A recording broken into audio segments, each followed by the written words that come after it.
Chapter 1. Awakening. You are listening at FameTV.info. Chapter 1. Awakening. Prologue. Year of 1995. Mysterious swamps emerged all across the globe. Although they were inherently different from the swamps formed in nature, people referred to them as such because of the resemblance. When a swamp appeared for the first time, people were lost on how to handle the situation. With no information on the scale of its impact, everyone was helpless in the face of the oncoming threat. In the beginning, the swamp was about the size of a small mire. However, it gradually grew over time. It continued until the length of its radius reached 3 meters. It took a while to discover that the radius grew by 0.5 centimeters a day. Once it hits 3 meters in length, the swamp would open up. Monsters, dwelling inside, would then spring out from below. Most of the time, the creatures were much larger than the actual size of the swamp. That didn't make it impossible for them to come out. Those who weren't aware about any of this could do nothing as they were attacked by those beings. People came to learn that swamps were the habitat of monsters. In addition, a certain length in radius must be reached before they surfaced. Even though this was a known fact, no one could find a way to deal with them for a long time. Despite mobilizing the military and deploying their weapons, the troops were simply overpowered by the creatures. That was until individuals called hunters appeared before the very desperate. Having the ability to control chakra, they wielded weapons emitting chakra to inflict damage upon their enemies. If a heavily armed force, geared with modern weapons, dealt 10 damage after relentlessly shooting for an hour, hunters, with chakra control capabilities, could inflict 50 to 1200 damage with a single attack depending on the rank of the damage dealer. Now, more than 30 years have passed since swamps have appeared on Earth. Humans and monsters have been coexisting together. People were able to predict what type of creatures dwelled within just by looking at the border of the swamp. At first, no one had a clue on what the border's color meant. But eventually, they found out the color changed depending on how dangerous the enemies were, thus correlating to their strength levels. For convenience purposes, the swamps along with its monsters were categorized into 5 classes. Swamps with a dark brown border were inhabited by the weakest monsters, ranking them 5th class. The rest was as follows: Class 5, dark brown border; Class 4, dark red border; Class 3, purple border; Class 2, white border; Class 1, dark green border. As of 2025, a swamp with a dark green border manifested.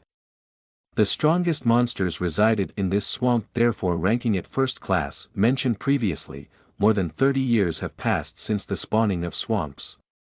During that time, countless raids have taken place where hunters exterminated monsters through assault. However, there was yet to be a precedent for success in clearing the 1st class swamp. Concerns did rise over what would happen if the raids at the 1st class swamp failed. There was speculation how it could cause enemies to emerge from the swamp once it hits 3 meters. On the contrary, the 1st class swamp did not grow. In consequence, hunters could enter to attack, but no creatures would come out. As research on monsters progressed, it turned out their existence did not only bring disaster to mankind. Hunters found low-grade ores from the monsters' carcasses. Those ores were called rupstones. Superscript 1, they would ignite when they reached a certain temperature. While more studies were conducted, people realized the ores could be used as a source of energy. Due to the depletion of fossil fuels, demand for new and renewable energy soared. Rupstones began to garner attention as a highly efficient and eco-friendly energy source. Consequently, governments all around the world invested a ton of manpower into investigating how to apply rupstones to their technology. The growing support for the commercialization of these ores soon resulted in the complete replacement of fossil fuels. As the supply and demand for rupstones increased, their price steadily grew as well, adjusting to the monsters' class ranking.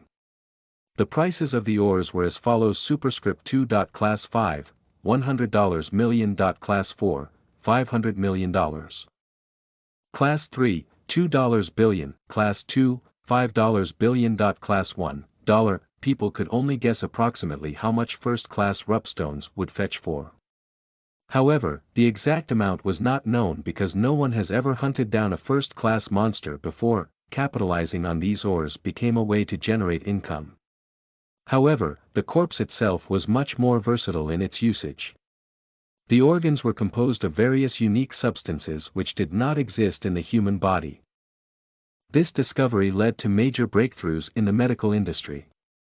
Thanks to the creature's internal parts, a path opened where it was possible to treat diseases that were previously classified as terminal or incurable. The corpses were also utilized in construction sites due to its slow, corrosive, and deteriorating nature. Its use was endless as it was even applied to manufacturing household appliances. As for hunters, they found the most value in the monster's hide and bones. Their skin had special properties for resisting other monsters' attacks, so it was used to manufacture protective gear. The bones were used to produce equipment and weapons that could amplify a hunter's offensive capabilities. But what would happen if monsters ceased to spawn in modern society? Now, a world was unfolding, where such an assumption might be more frightening if it were to come true than not. The heat seemed to have arrived earlier than expected. On Jaiwoo, a sales rep for Lim Corporation, did a last-minute check. He went through his bag one more time and looked at his brochure as if he were inspecting some tool. He finished up by checking his reflection on the glass window. Perfect. You can do this, Jaiwoo. The world is yours for taking. Jaiwoo was still at a point in time where he was curious about the world and held expectations for it. While he was checking himself out in front of the glass window to someone's store, Jaiwoo was unaware that the people inside were staring at him. He simply went on with what he was doing, straightening his necktie. He thought there was nothing lacking in his appearance that could take away from him looking like a reliable expert. He had good looks and left a good impression. Among clients, he was seen as a handsome guy and evaluated highly for it. Jaiwoo had steeled himself to deliver his sales pitch at the barber shop today. He cleared his throat after he saw no customers inside the quiet shop. As soon as Jaiwoo opened the door and stepped inside, 3 hairstylists greeted him simultaneously. Welcome, sir. Please take a seat. What kind of hairstyle would you like? Do you have a specific one in mind? Whenever he was greeted like that, Jaiwoo would wave his hands as if to express he had done something wrong. His entrance was like an act of betrayal to those who welcomed him, believing a customer had finally entered their empty store. Although Jaiwoo tricked himself into being confident, it didn't last 5 seconds. Oh no, it's not like that. But I'll definitely come here when I need to cut my hair. Anyway, it's nice to meet you. I'm a sales representative from Lim Corporation. I'm here to promote various of our great household appliances. You've heard a lot about us, right? Have you ever used our products before? Jaiwoo smiled brightly as he recited the words he had prepared in advance. Geez. Not this again. Just like that, the mood was ruined.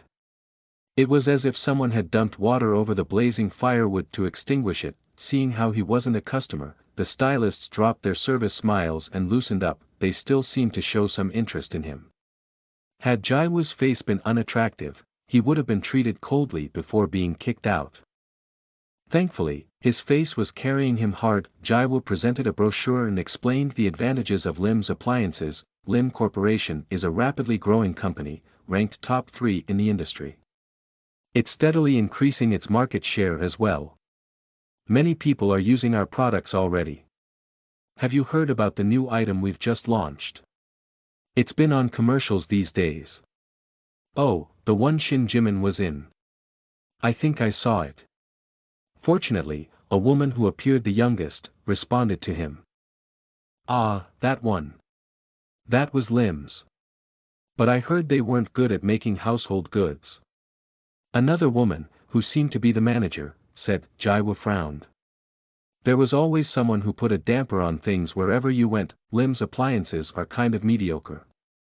You're better off buying from Maritime. Her attack continued, but still, I like the new design they released.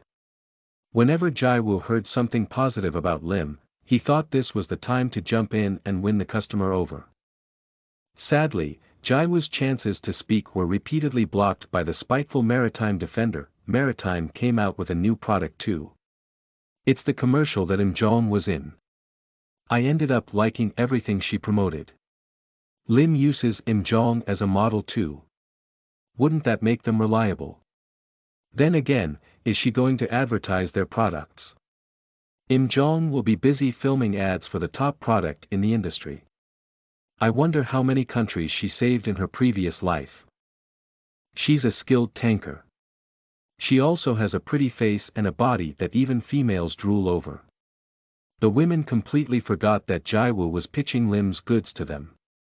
He tried to reel the conversation, which was on Im Jong, back to the main topic at hand. That's right. We want to feature Ms. Im as a model for one of our commercials too. Also, in terms of performance, Lim's products are superior to, Lim is superior in performance. Don't be ridiculous. Jaiwoo's comment was knocked down immediately. When a person throws a wrench in the works, this action influences the people around them. In the end, Jaiwoo returned to the office, wasting nearly 2 hours and yielding 0 results. He shook his head as he left. His strategy failed. He thought he might have succeeded had the manager not been there. He set his mind to visit when she was absent and make his moves again. Exhausting oneself on deals that blow to smoke barely gives anyone the energy to return to the office. Still, Jaiwoo managed to make it back without collapsing. His co-workers, who survived their little or big battles of the day, arrived first. They were finishing their shift by reporting their activities into the work logs. Did you catch anyone? Asked Lee Sang-min, the colleague who sat beside him. Nope. They pretended to be interested, asking all sorts of questions including if I had any free samples. What are we, a cosmetic shop? Why would you ask for samples? I told them we would provide a good service if they purchased it. Then, they asked me what type of service we would provide. After all that, they said they'll contact me later if they need it. Jaiwoo sighed as he spoke. He pointed his chin to Sang-min to question his situation. Same here. There were some people who said that Lim's appliances were lacking. They told me we should stick with whatever we're good at. What do you expect me to do? Does saying something like that to a salesperson make the product any different? Our goods are pretty mediocre. Even when someone asks me to recommend appliances, I can't advise them to use any of our stuff. If my family needs household items, I'd tell them to never purchase Lim's goods. They'd be better off getting Maritime. Jaiwoo said, weakly laughing. There's nothing more pathetic than a salesman who has to sell obsolete goods. A fleeting thought crossed his mind. Even a retired prostitute selling her tattered body would be more confident than any one of us. When Jaiwoo blurted out what popped up in his mind, Lee Sang-min and the workers around him bursted out into laughter. Don't say that in front of the manager. Lee Sang-min warned as he continued to smile. I'm pretty sure the manager uses Maritime too.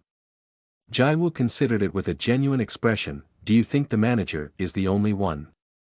I bet if you drop by all the houses of Lim's employees, they would be using Maritime. That's what I'm getting at. I know I don't have poor marketing skills, but I think I grabbed the wrong end of the stick just to get scraps every day. Jaiwoo let out a lifeless sound. None of them were wrong in what they said. Then you should have gone to Maritime from the start. Their acceptance rate was too low. It wasn't easy to apply here either. Getting into Maritime is impossible. We all had the same fate, losers. Entering Lim itself meant that we were all failures. You would have gotten into Maritime if you were talented from the start. What can you do now that you're here anyway? Endure it. You have to keep working hard in hopes you'll snag a pushover one day. After making a few more dissing remarks, Jaiwoo recorded his day into his work log too. He wrote down the few places he went, areas worth revisiting, and potential customers to target. At that time, the manager called on Jaiwoo. Mr. An, please come to my office once you're done with your logs. Okay. He tilted his head questioning what was up, but no one gave him an answer. What's going on? Who knows? Lee Sang-min replied. Jaiwoo entered his supervisor's office clueless as to why he was summoned. Have a seat. CO Jail, his supervisor, said before going through his logs, "You have performed the lowest, Mr. On. I'm sorry, I didn't call you to hear you apologize. I want to know why you delivered less than 10 contracts within the last 3 months. About that, you did fairly well in the beginning. But now, you're like this. Did you fall into a slump?" "No, it's nothing like that. Should I say the problem lies with Lim's products? Even the manager should know how hard it was to sell outdated goods." Jaiwu thought. People pointed out that Lim Corporation fell behind in their competitive edge. One person scathingly criticized how they were unable to stand out in terms of energy efficiency, durability, and design. That person also brought up how unfortunate it was for someone as sincere as Jaiwu to have become a sales rep for Lim. He heard from many folks that he could have easily improved his performance had he been a salesman for Maritime. "Our departments each have our own assignments. Up until now, other employees have filled in for what you couldn't accomplish. But this time, it's much worse compared to other months. The deadline for the 10th is just around the corner, but we couldn't even hit the 50% mark. Since the deadline was on the 10th, 20th, and 30th of every month, the contracts also closed on those dates." The manager explained how there's still a lot of time left until the end of the year. Jaiwu doesn't know whether he said that to get him to relax or to suffocate him, Mr. On. "Yes. Do you have any acquaintances? Perhaps a relative?" He couldn't explain how difficult it was to ask for favors again. When Jaiwu first got his job, he was able to land as many contracts as he wanted.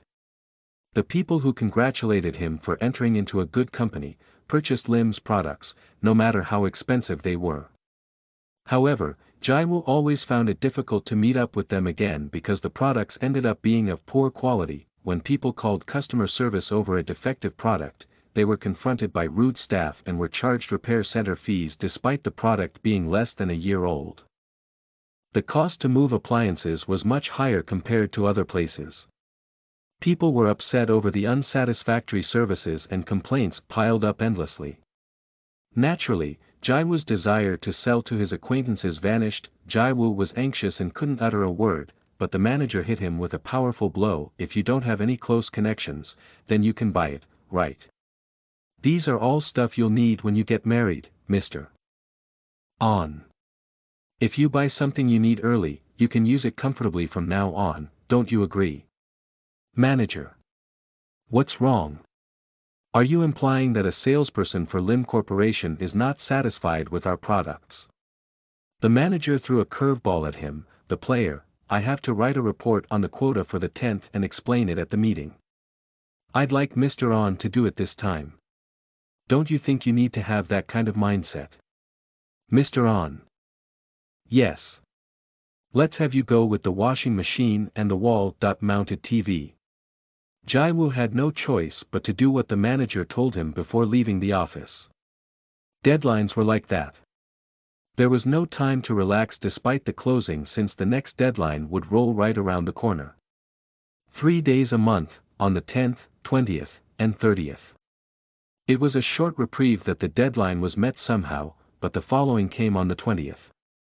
Jaiwu had yet to land a single new contract. Although Jaiwu's colleagues would make such remarks about Lim's products or workers, at the end of the day, they were still able to deliver 2 or 3 contracts. Everyone seemed to be on the same side, but he felt jealous and pathetic when he saw other people getting results to much surprise. They were good at sales. When he sees that he's the only one struggling, he thinks rather than it being the product's fault, he was the problem instead. Even if he was determined to do his best, things didn't work out for Jaiwu. On the 20th, Jaiwu was called in by the manager again. The conversation followed the same pattern. Even the brief silence felt like it was scripted. Before leaving the office, Jaiwu took the refrigerator, oven, and air conditioner with him. Although he met his quota easily for the month, the thought of repaying it all back made him dizzy. Even so, his colleagues encouraged Jaiwu that he could somehow recover his losses by claiming allowances. Jaiwu thought the same as well, which was why he surrendered to the pressure of his supervisor. Never in his wildest dreams had he expected his own company to scam him. There was a point in time where rumors spread about Lim's financial status. Apparently, Lim's local offices and branches were in the process of being liquidated. It was brushed off as a groundless rumor though. 6 months had passed since then, but none of the offices or branches were closed, so Jaiwoo had lowered his guard. But, that very thing happened now that he was in a hurry to get to work. When he got the call, "Mr. On, where are you?" It was his team leader. Even someone of his standing wasn't clued in on the progress of the company's affairs. "I'm heading to work." "What brought you to call me this early?" Jaiwoo asked. This is no time to be asking that. Despite hearing the shutdown of the company, Jaiwoo couldn't believe his ears. He made a dash for the office. His colleagues were standing in front, infuriated, banging, kicking, and yelling at the tightly locked door. Later that day, the building's security guard came up to them. They could only hear the truth from the guard. The rent had been in arrears for 3 months now. Jaiwoo's face turned completely pale. It was not only Jaiwoo, but his co-workers too. As if he were determined to finish his work off with a bang, the manager did a job well done before he dipped out of their point. Superscript 1 translated literally, the ore is called rough stone. However, it can be spelled stylistically to fit the gaming setting. For that reason, the spelling was changed and the words were combined into one, forming Rupstone. Superscript 2 prices of the ores in South Korean won, KRW, converted to USD. Currency exchange rate, approximate. $1, 181 KRW equals $1 USD. Class 5, $100 million 1/84,400 USD. Class 4, $500 million 1/422,000 USD. Class 3, $2 billion 1/1,688,000 USD. Class 2, $5 billion 1/4,220,000 USD. Class 1, $. Listen to the full novel at FameTV.info, direct link in the description.